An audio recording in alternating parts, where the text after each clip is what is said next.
Hello, hello, hello. Good afternoon. This is Myesha Marie coming to do our Reading the Bible together. We'll be reading today Leviticus Chapter 25 from the New Living Translation.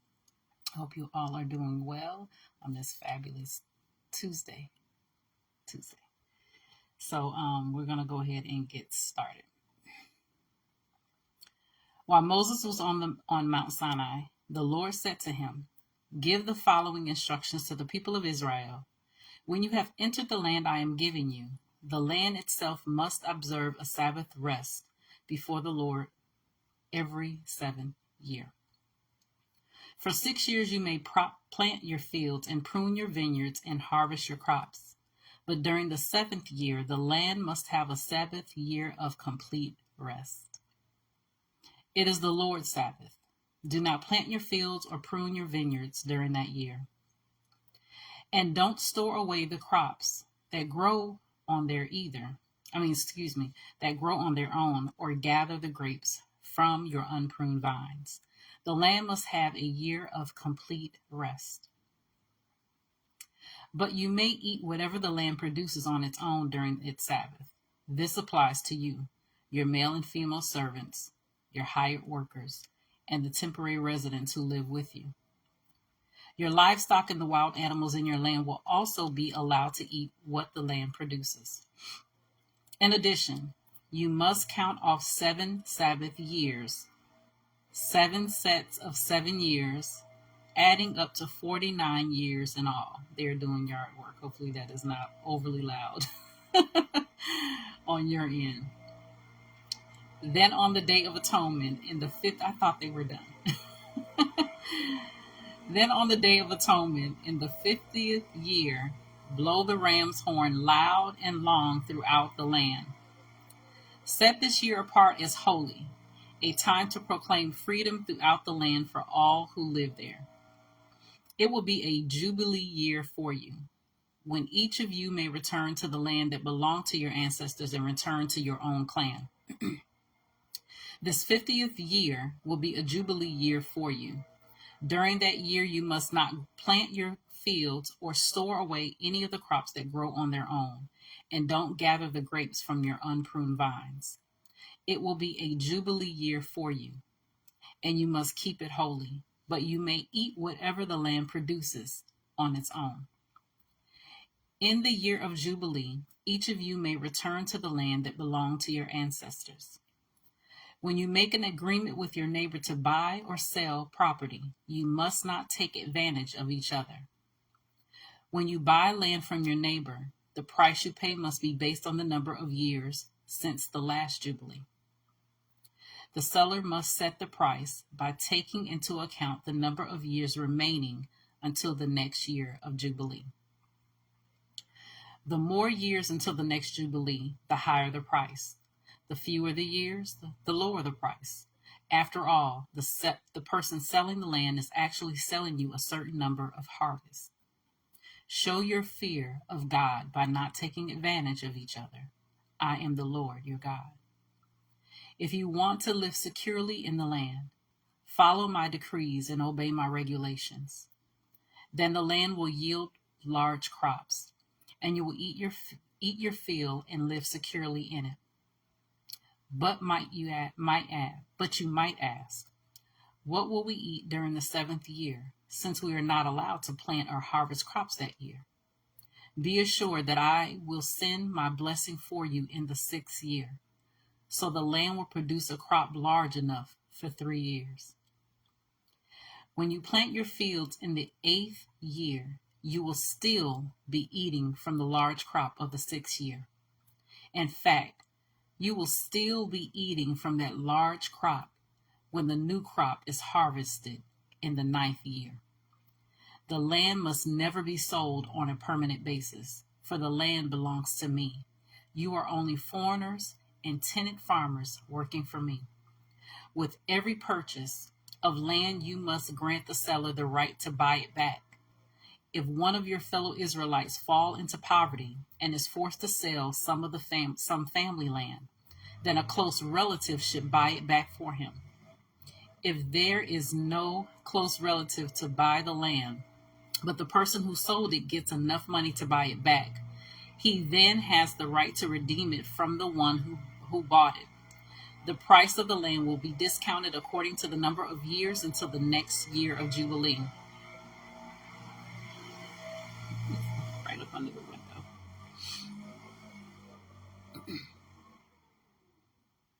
Verse 27 again. He then has the right to redeem it from the one who bought it.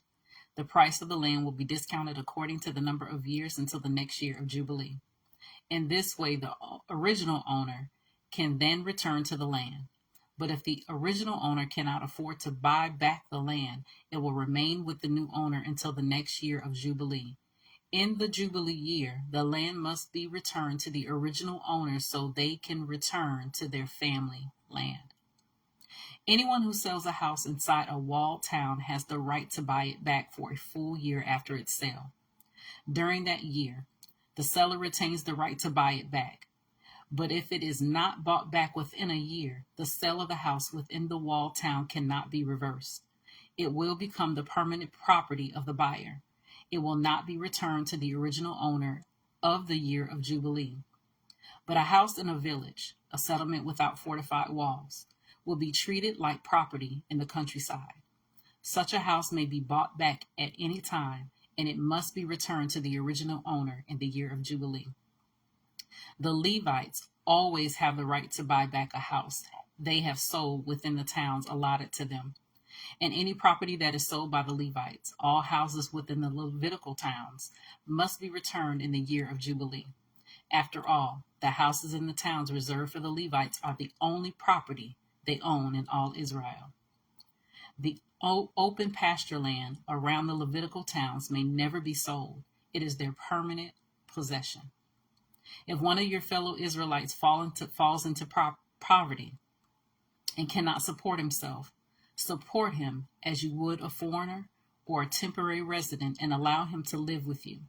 Do not charge interest or make a profit at his expense. Instead, show your fear of God by letting him live with you as your relative.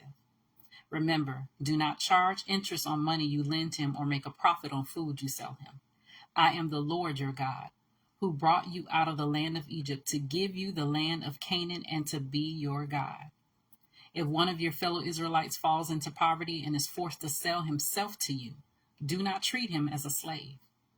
Treat him instead as a hired worker or as a temporary resident who lives with you, and he will serve you only until the year of Jubilee. At that time, he and his children will no longer be obligated to you, and they will return to their clans and go back to the land originally allotted to their ancestors. The people of Israel are my servants, whom I brought out of the land of Egypt, so they must never be sold as slaves. Show your fear of God by not treating them harshly. However, you may purchase male and female slaves from among the nations around you. You may also purchase the children of temporary residents who live among you, including those who have been born in your land. You may treat them as your property, passing them on to your children as a permanent inheritance. You may treat them as slaves, but you must never treat your fellow Israelites this way. Suppose a foreigner or a temporary resident becomes rich while living among you. If any of your fellow Israelites fall into poverty and are forced to sell themselves to such a foreigner or to a member of his family, they still retain the right to be bought back, even after they had been purchased. They may be bought back by another brother, an uncle, or a cousin. In fact, anyone from the extended family may buy them back. They may also redeem themselves if they have prospered. Good afternoon, Adam. They will negotiate the price of their freedom with the person who bought them. The price will be based on the number of years from the time they were sold until the next year of Jubilee, whatever it would cost to hire a worker for that period of time. If many years still remain until the Jubilee, they will repay the proper proportion of what they received when they sold themselves.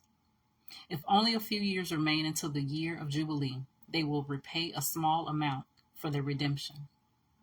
The foreigner must treat them as workers hired on a yearly basis. You must not allow a foreigner to treat any of your fellow Israelites harshly. If any Israelites have not been bought back by the time the year of Jubilee arrives, they and their children must be set free at that time. For the people of Israel belong to me. They are my servants, whom I brought out of the land of Egypt. I am the Lord your God. So that was Leviticus chapter 25 from the New Living Translation. And as always, continue to search the scriptures daily to see what is true. Allow Holy Spirit to illuminate the word to your heart and bring knowledge, understanding, and wisdom, and most of all, revelation of who God is, his nature, his true character, and how much he truly, truly loves you. You guys take care. God bless. And we will see each other tomorrow. Thank you for joining.